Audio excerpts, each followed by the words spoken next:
और बड़ी खबर आजमगढ़ से है। आबकारी मंत्री नितिन अग्रवाल ने विपक्ष पर जोरदार हमला किया है। उन्होंने कहा कि मुंगेरी लाल के हसीन सपने देख रही है समाजवादी पार्टी।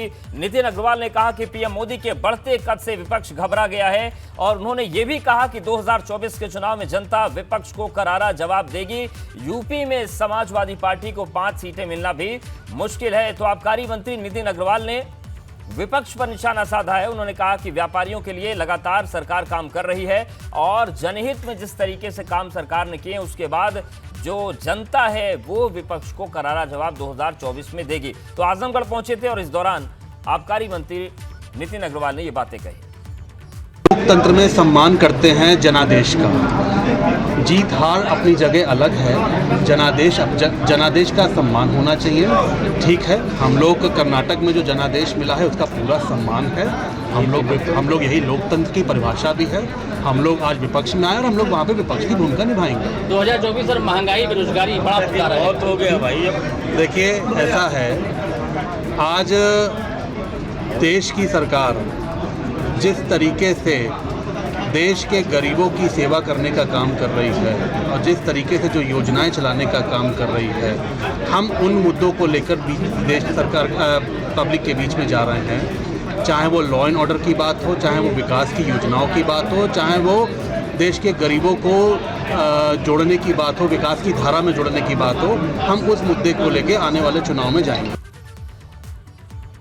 बड़ी खबर जालौन से भी है, जहां पर अल्पसंख्यक कल्याण मंत्री दानिश आजाद का बड़ा बयान सामने आया है। भाजपा सरकार में अल्पसंख्यकों का लगातार विकास हो रहा है, ये उन्होंने कहा कि पटना में विपक्षी दलों की बैठक फ्लॉप साबित हुई है।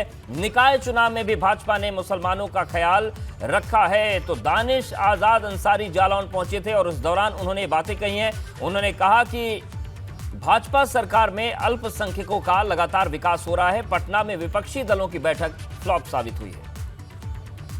देखिए, भारतीय जनता पार्टी, हमारी मोदी सरकार, योगी सरकार किसी को भी रिझाने के नियत से राजनीति नहीं करती। मुस्लिम समाज का विकास हो, मुस्लिम समाज तरक्की से जुड़े इस नियत से लगातार हमारी सरकार काम कर रही है।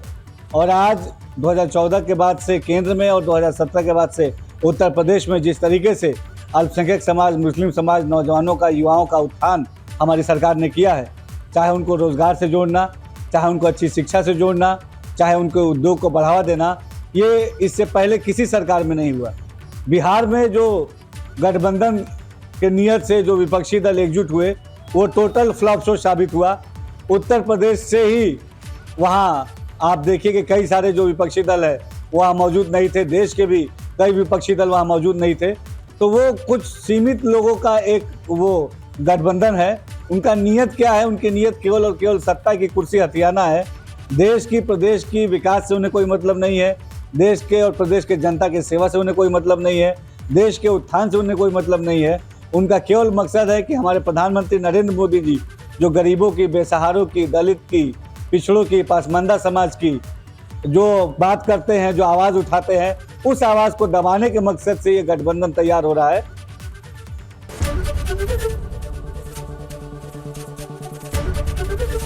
एबीपी गंगा, खबर आपकी, जुबान आपकी।